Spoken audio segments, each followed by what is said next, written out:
जय शिवराय, जय शंभूराजे, जय भीम. मित्रांनो, आज आपण महत्त्वपूर्ण विषयावर बोलणार आहोत. त्या विषयासाठी मी स्क्रिप्ट पण लिहिलेली आहे. मी कधी पुरावा आहे ते मी पुराव्याविषयी बोलतो, पण हा महत्त्वाचा विषय आहे. छत्रपती संभाजी महाराजांचे मित्र, जिवलग मित्र रायप्पा महार या 6 पिक्चरमध्ये दाखवलेला गेलेला नाही.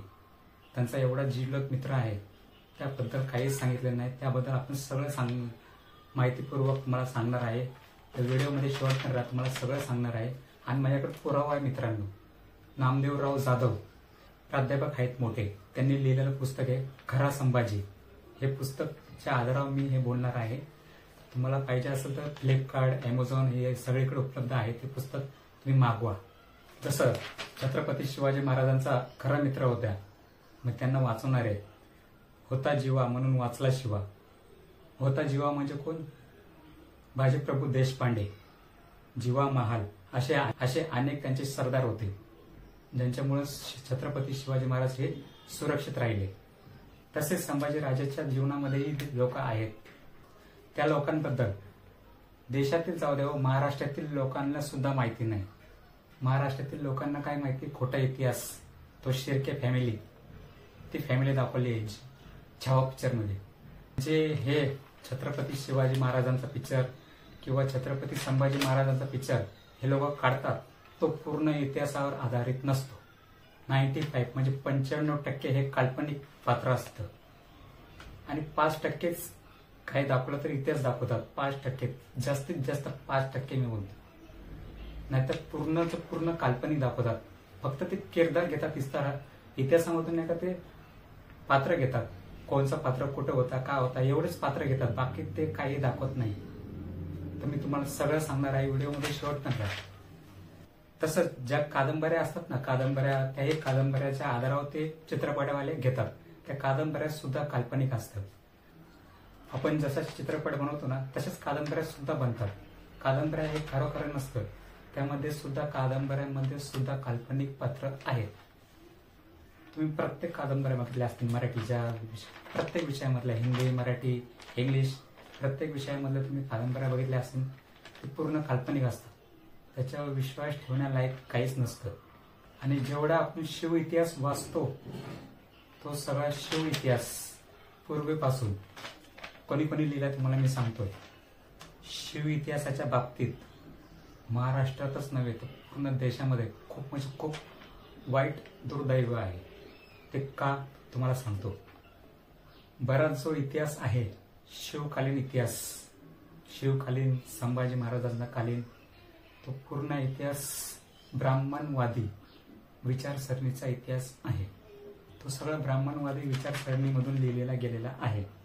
चिटणीस बकर, राम गणेश गडकरी, सावरकर असे बरेच इतिहासकार ज्यांनी शिवकालीन इतिहास लिहिला, ते कोण होते तुम्हाला सांगणं माहितीच आहे. चांगलंच माहिती कोण होते. जर छत्रपती संभाजी महाराजाबद्दल, छत्रपती शिवाजी महाराजाबद्दल कोणतंही पुस्तक काढा, या तिघांनी लिहिलेलं आणि वाचा.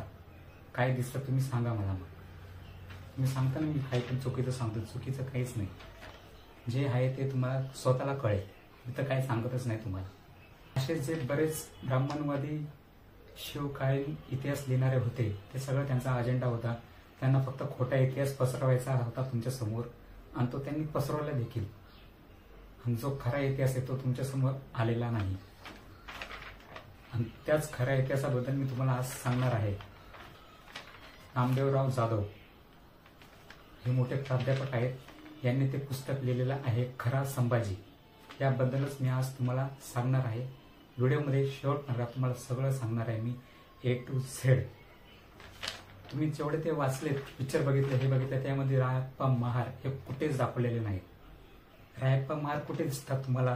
प्रत्यक्षात समकालीन पुरावे असतात, त्यांच्या आधारावर रायप्पा महार येतात. खूप महत्वाचे व्यक्तिमत्व रायप्पा महार. संभाजी महाराज यांचे जिवलग मित्र होते. तर चला आता आपण रायप्पा महार आणि छत्रपती संभाजी महाराज यांच्याबद्दल माहिती करून घेऊया. व्हिडिओमध्ये शेवटपर्यंत राहा. तर चला व्हिडिओला सुरू करूया. प्राध्यापक नामदेवराव जाधव यांच्या पुस्तकामध्ये एक चॅप्टर्स दिलेला आहे आपल्या रायप्पा महाराबद्दल. तर तुम्ही नक्कीच ते पुस्तक घ्या, वाचा आणि खरा इतिहास जाणा. तर चला आपण व्हिडिओला सुरू करूया. ज्योत्याजी केसरकर आणि रायप्पा महार हे दोघंही महार समाजातले होते. छत्रपती संभाजी महाराजांचे मित्र देखील होते जवळचे. छत्रपती संभाजी महाराजांसाठी जीव द्यायला तयार असायचे. त्यांचा संदर्भ मी तुम्हाला सांगतो. त्या पुस्तकामध्ये असं दिलं आहे, छत्रपती संभाजी महाराज आणि त्यांचे हे दोन मित्र रायप्पा महार आणि हे सगळे जंगलामध्ये वाघाची शिकार करायला गेले होते. पण दुर्दैवाने त्याच वाघाने छत्रपती संभाजी महाराजांवर हल्ला करण्याचा प्रयत्न केला. पण रायप्पा महार हे धावून गेले आणि छत्रपती संभाजी महाराजांना वाचवलं. त्या धारधार वस्त्रानं त्या वाघाला फाडलं आणि जे आपण पिक्चरमध्ये बघतो, कार्यक्रमामध्ये बघतो, छत्रपती संभाजी महाराजांनी वाघाचं तोंड फाडलं. पण त्यांनी छत्रपती संभाजी महाराज तर दाखवले, पण ज्या वाघाला फाडणारा मेन माणूस होता तो माणूस दाखवला नाही. कारण तो माणूस महार होता, खालच्या जातीचा होता. तो माणूस कसा दाखवतील? पण तो वाघाचा मेन रोल म्हणजेच आपला रायप्पा महार हेच होते. त्या दिवसापासून छत्रपती संभाजी महाराज आणि रायप्पा महार यांची दोस्ती ही घट्ट झाली आणि पक्के मित्र बनले एकमेकाचे. बेस्ट फ्रेंड असं म्हणतात ना इंग्लिशमध्ये, ते जिवलग मित्र. रायप्पा महार हे संभाजी महाराजांचे अंगरक्षक होते आणि सावलीप्रमाणे रायप्पा महार हे संभाजी महाराजांसंगती राहिले. पन्हाळ्यावर छत्रपती संभाजी महाराज कैदेत होते. जिथं जिथं संभाजी महाराज जायचे तिथं रायप्पा महार हे त्यांच्या सावलीप्रमाणे त्यांच्या संगती असायचे. एवढा त्यांचा जीवलग मित्र तर होताच, पण त्यांचे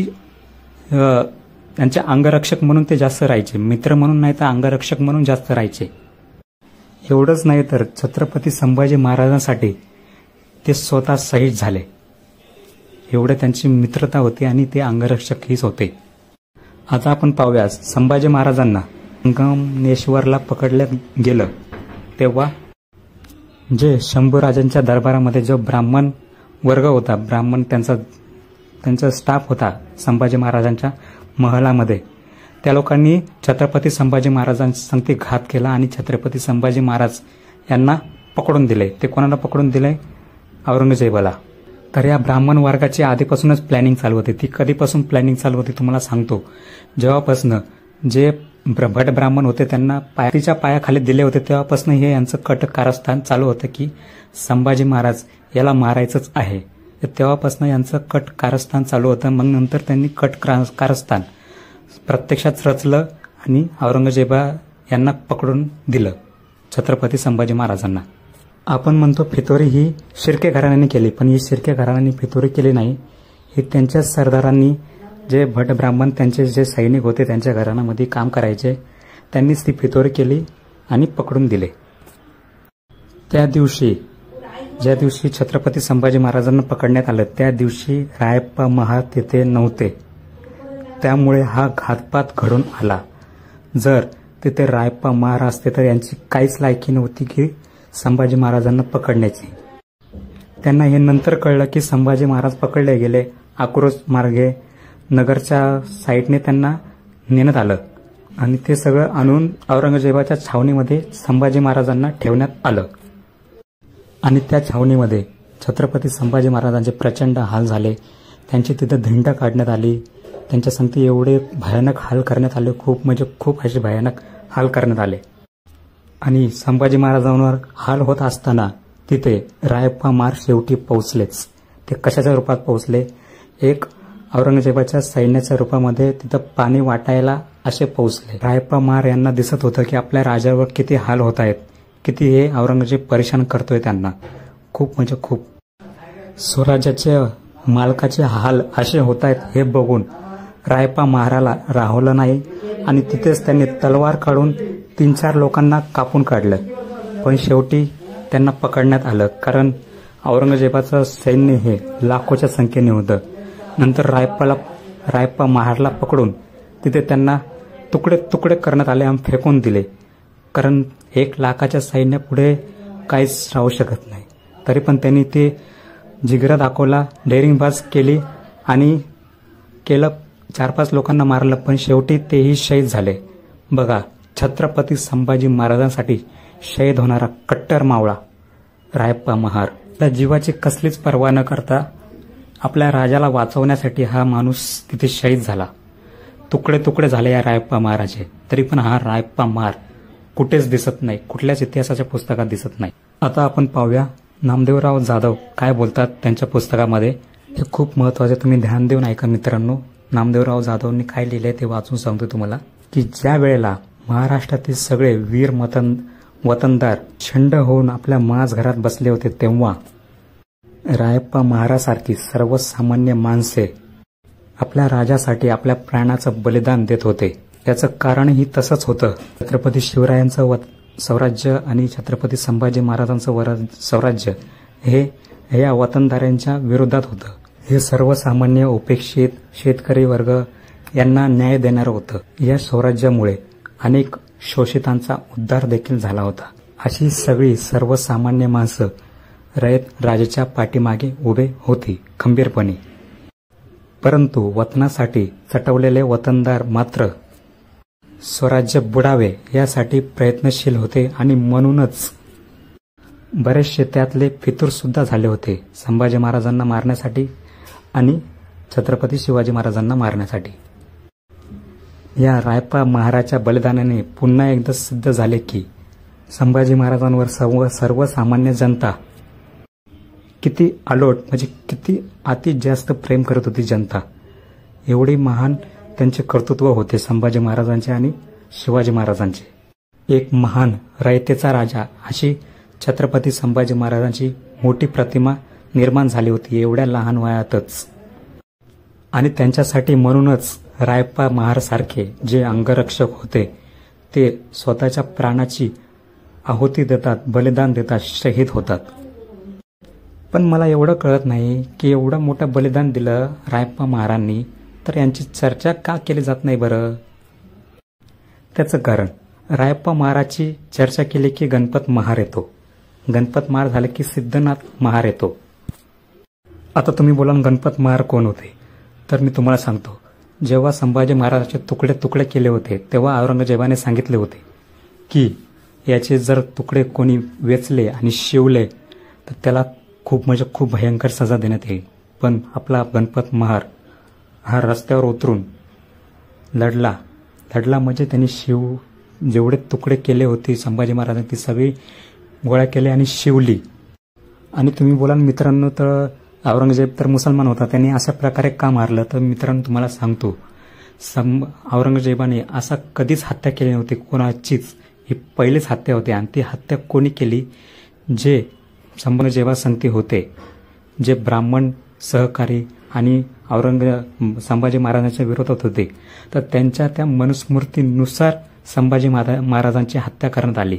डोळ्यात शिसे घातले, जीभ कापण्यात आली, त्यांचे हात कापले, म्हणजे खूप तुकडे तुकडे असे करण्यात आले. आणि ते तुकडे म्हणजे मनुस्मृतीनुसार त्यांची हत्या करण्यात आली. मग तेच तसं झाल्यानंतर मग त्यातूनच गणपत महारचं पात्र पुढे येतं तो बदला घेण्यासाठी. मग त्यांनी तुकडे गोळा केले, ती शिवली, मग त्यांना अग्निडाग दिला. आणि नंतर दुसरं पात्र निर्माण होतं ते म्हणजे सिद्धनाथ महार. रायप्पा महार नंतर जर गणपत महार, सिद्धनाथ महार हे जर आले तर इतिहास असा वाढत जातो. त्यामुळे यांना इतिहास वाढवायचा नाहीये, यांना हे शॉर्टकट दाखवायचा आहे लोकांना. आणि शॉर्टकटच इतिहास लोकांसमोर मांडायचा आहे, आणि तोही खोटा इतिहास. त्यांनी खरा इतिहास कधी मांडलेला नाही. जेवढे तुम्ही इतिहासकार बघितले तेवढे. रायप्पा महार झाले की गणपत महार येणार, गणपत महार झाले की सिद्धनाथ महार येणार, मग भीमा कोरेगावचा इतिहास येणार. मग भीमा कोरेगावचा इतिहास आले की पेशवे एक्सपोज येणार, पेशवे सर्वांसमोर येणार. लोक पण विचार करणार की मोगलाई यायच्या जागी पेशवाई कशी काय आली. त्याच्यामुळं हा इतिहास लपवण्याचा प्रयत्न हा जास्तीत जास्त झालेला आहे. जर आपल्याला या सगळ्या महार, गणपत महार, रायप्पा महार, सिद्धनाथ महार या सगळ्यांना न्याय द्यायचा असेल तर आपण तो इतिहास वाचूनच न्याय देऊ शकतो, की असे पिक्चर बघून न्याय देऊ शकत नाही. कारण या पिक्चरमध्ये पूर्ण इतिहास दाखवला जात नाही. तो जो को दाखवतात तो त्यांच्या बाजूनेच दाखवतात. तर मित्रांनो वाचत चला. मी हे सगळं मनाने बोलत नाही. हे नामदेवराव जाधव प्राध्यापक आहेत, त्यांच्या पुस्तकामध्ये आहे खरा संभाजी हे पुस्तक आहे. त्यामध्ये हे सगळं लिहिलेलं आहे. नाहीतर तुम्ही बोला तू स्वतःच्या मनाने सांगता, अजिबात नाही. ते पुस्तक घ्या, वाचा, परत मला सांगा. तुम्ही बोलाल की रायप्पा महार, गणपत महार, सिद्धनाथ महार यांच्यावर पुस्तकामध्ये वेगळं चॅप्टर येईल, तर तसं होणार नाही. हे लोक खरा इतिहास येऊ देत नाहीत. जो काही इतिहास आहे तो दाबण्याचा प्रयत्न चालू असतो. तो आपल्याला वाचावा लागतो. इतिहास खोलापर्यंत जाऊन आपण वाचलं तर तो आपल्याला कळतो, ना की तो पुस्तकामध्ये आपल्याला भेटेल. अभ्यास करून जे इतिहासातले पुस्तक लिहिले आहेत, जसे की नामदेवराव जाधव यांनी जो पुस्तक लिहिलं आहे खरा संभाजी, असे बरेच इतिहासकार आहेत. त्यांची पुस्तके वाचल्यानंतर आपल्याला कळतात आपले महापुरुष, आपले महापराक्रमी लोक कोण होते, राजे होते, ते आपल्याला कळत जातं पुढे पुढे. जोपर्यंत आपल्याला खरा इतिहास माहिती होत नाही तोपर्यंत कुठल्या समाजाची म्हणा, महाराष्ट्राची म्हणा किंवा भारताची म्हणा, प्रगती होऊ शकत नाही. भारतीय समाज ज्याला म्हटलं जातं त्या भारतीय समाजाची प्रगती होऊ शकत नाही जोपर्यंत आपण इतिहास जाणू शकत नाही. कारण डॉक्टर बाबासाहेब आंबेडकर सुद्धा बोलले, जो समाज स्वतःचा इतिहास विसरतो तो समाज इतिहास मुळीच म्हणजे कधीच घडवू शकत नाही. म्हणून स्वतःचा इतिहास माहिती असणं खूप गरजेचं आहे. म्हणून स्वतःचा इतिहास. तर मित्रांनो, कसा वाटला व्हिडिओ? माहितीपूर्वक वाटला असेल तर नक्की शेअर करा. आवडला असेल तर नक्की लाईक करा. चॅनलवर जर नवीन असाल तर नक्की सबस्क्राईब करा आणि कमेंटही करा. जय शंभूराजे, जय रायप्पा महार. चला भेटू अशाच माहितीपूर्वक व्हिडिओमध्ये. चला, जय शिवराय, जय शंभूराजे, जय भीम, जय भारत, जय रायप्पा महार. चला, बाय.